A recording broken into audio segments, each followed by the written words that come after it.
The Elmridge Sleep Institute was nestled in the mountains, quiet, isolated, and surrounded by pine forests that swallowed sound.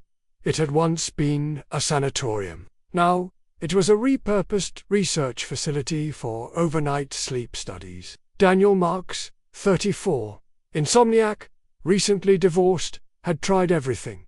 Pills, yoga, white noise, therapy, nothing helped. When the ad for Elmridge's experimental study popped up online, he didn't hesitate. Dr. Petrov, the lead researcher, greeted him with a warm but distant smile. The place was sterile, quiet.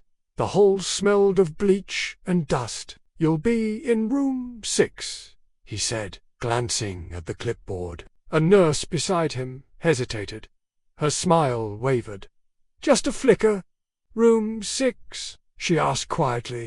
Dr. Petrov didn't acknowledge her. The walls were a shade too yellow, like faded bones. The floor tiles were cracked in places, and the window had been sealed shut with thick plexiglass. "Yes, room 6 has been recently reopened." Room 6 was tucked at the end of a long corridor, away from the other patient rooms. Daniel noticed something right away.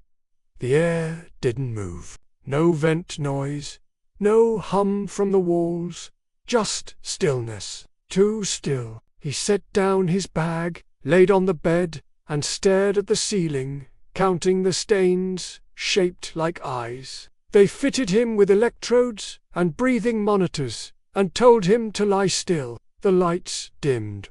A voice over the intercom. "We're beginning. Don't worry if you hear any sounds. That's normal." But he didn't hear anything. Not normal creaks. Not the quiet whir of machines. Only his own heart in his ears. Something faint. Scratching. He rolled onto his side. The noise stopped. Rolled back. It started again, like fingernails on the other side of the mattress. He told himself it was the wires. In the morning, Daniel woke to find dirt under his fingernails. Confused, he checked the sheets. Clean. As if she wasn't convinced by her own words. But when he swung his legs off the bed, he saw it. A thin line of soil, smeared along the edge of the floor beneath the wall paneling. He called the nurse. They examined it, shrugged. "This building's 100 years old," she said. She seemed unsure. "If anything seems strange," she added quietly, "don't listen to the walls. Just sleep." At lunch, Daniel wandered the common area. A small glass display caught his attention.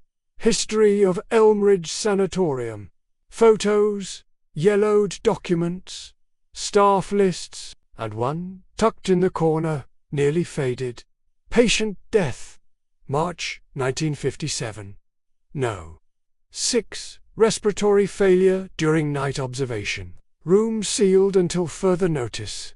The name was smudged out. All Daniel could read were the words. Burial postponed. Body not recovered. The second night was colder. Silence. He felt it in his teeth. Like breathing underground. The electrodes were reattached. He lay still. But at 1:13 a.m., the bed trembled. Only once. Like something had bumped it from below. He sat up. Nothing. Then he saw it in the corner where the wall met the floor. A crack that hadn't been there before.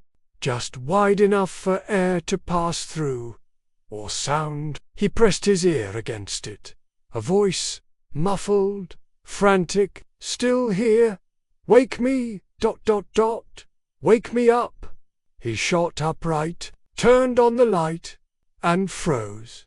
The door was gone. The entire frame where the door had been, gone. Replaced with seamless wall. He pounded where it should be. Nothing. No sound, no echo, like the room itself had swallowed it. He looked up. The vent had vanished too. He ran to the window. Thick plexiglass. No hinges, no handle, just frost from the outside. Cold, Room 6 had sealed itself. Daniel screamed, slammed his fists against the wall, pulled at the light fixture. A flickering red bulb replaced the overhead lights. The air got heavier. He could feel it in his lungs. The intercom crackled to life. "Test in progress. Please return to your bed." His throat tightened. "Let me out."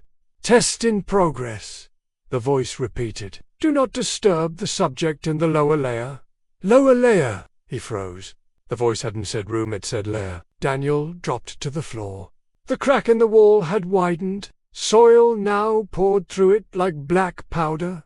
He looked under the bed and saw something reaching up, a hand gray, bloated, fingernails cracked with dirt. It clutched at the box spring like it was pulling itself toward the surface. He stumbled backward. A face rose next. The eyes open but blind, staring at him like it already knew his name. The lips moved. "This is your turn now. You laid on my grave." The air was nearly gone. Every breath Daniel took felt thinner, shallower. The walls were closer now. Literally, he measured the space between the bed and the wall. Last night, 2 feet, now, maybe 10 inches.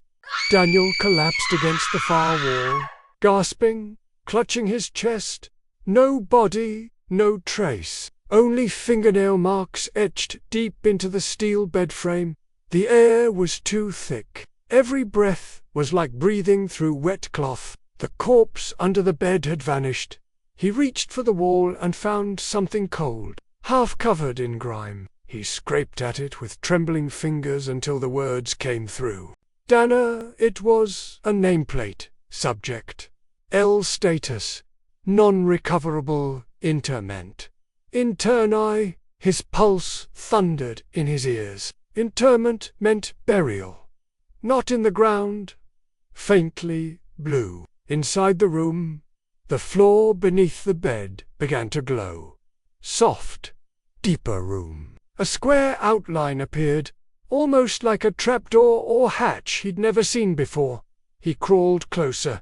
It wasn't a hatch, it was glass. Underneath it, a room. A second. And in that room, a woman sat at a desk, writing. She looked up, stared straight at him, as though she saw him through the floor. Daniel pounded on the glass. "Help me, I'm trapped." But she didn't move. Instead, she crossed his name off a clipboard and continued writing. The red light above pulsed in time with his breathing. anewvoice.com. Clinical, echoed through the speaker. Subject 73 has begun dissociation. Signs indicate full psychological severance from the surface. Initiate the compression protocol. Daniel screamed. "But breathing? I'm not part of your study. I'm not supposed to be here." The voice replied gently. "You are now." The walls creaked, but it was happening. Tiles cracked. The room began to descend. It was impossible. The entire room was sinking deeper into some hollow beneath the facility. The sound was like stone grinding against metal. "We just sink." The temperature dropped. Daniel's breath turned to vapor. As the room settled, he heard whispers through the walls. Not voices. He leaned against the far side and heard them clearest. "You're awake. You're one of us now." And then, a whisper from inside his own ear. "We never really die." Suddenly, the lights snapped off, pitch black. Then the projector in the ceiling activated. One he hadn't noticed before. It played a video on the wall. Flickering, static-filled, grainy.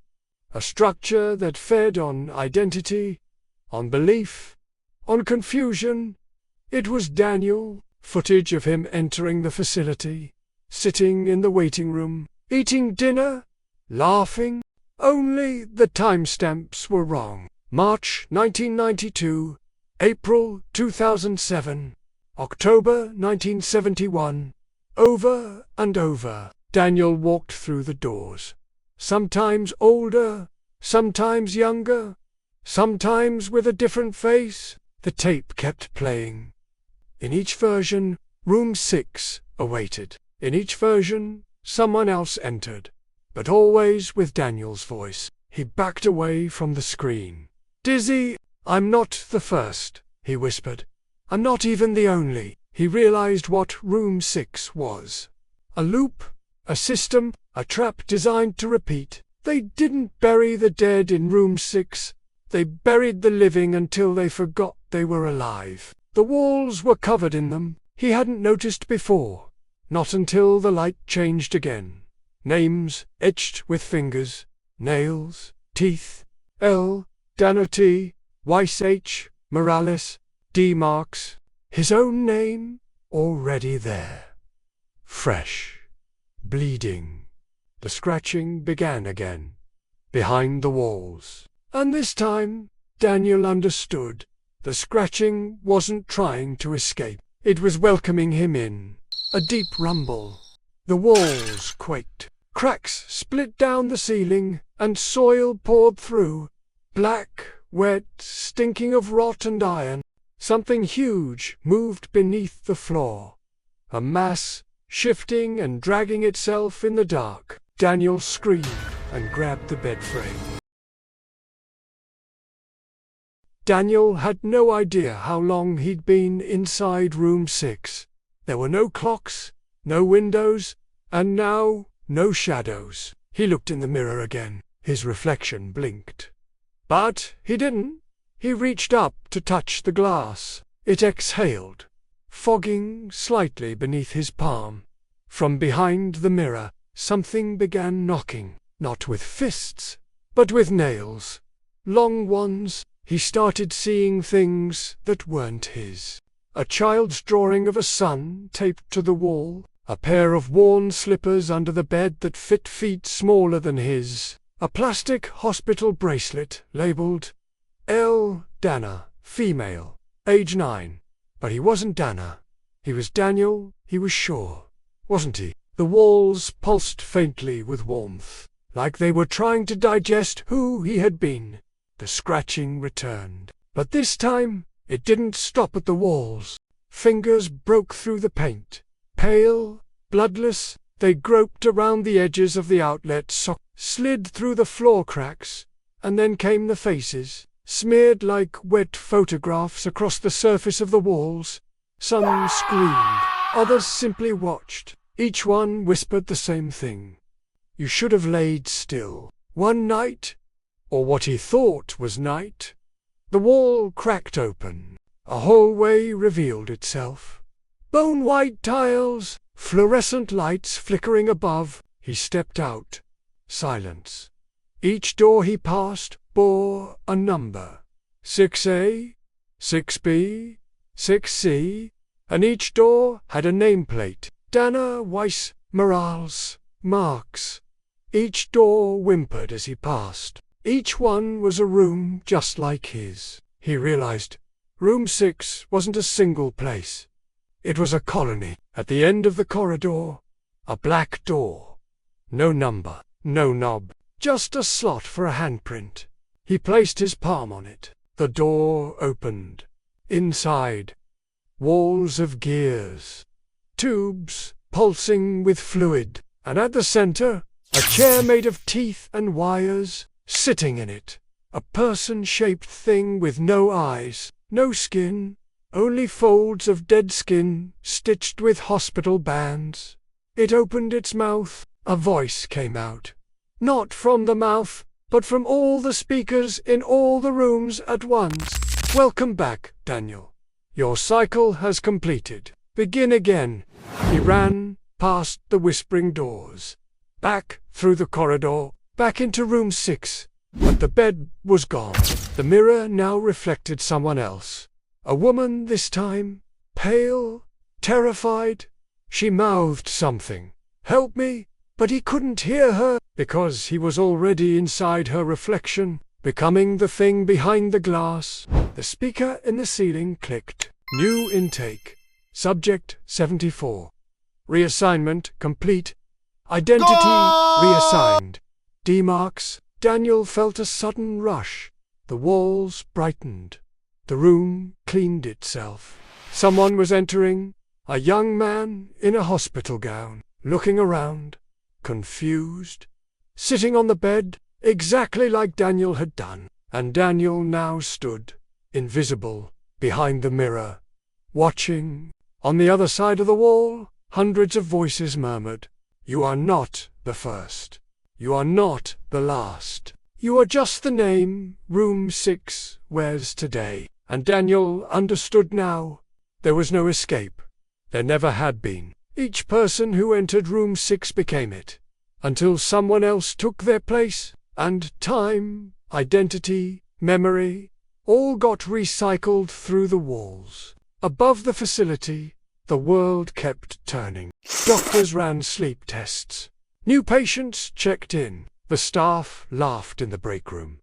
No one asked about Room 6 anymore, because Room 6 no longer needed permission. It opened when it was hungry. And beneath the floors of Elmridge Sleep Institute, far beneath the concrete, voices whispered and laughed and screamed behind walls no one could see. Each voice was buried, but none of them were dead, just dreaming.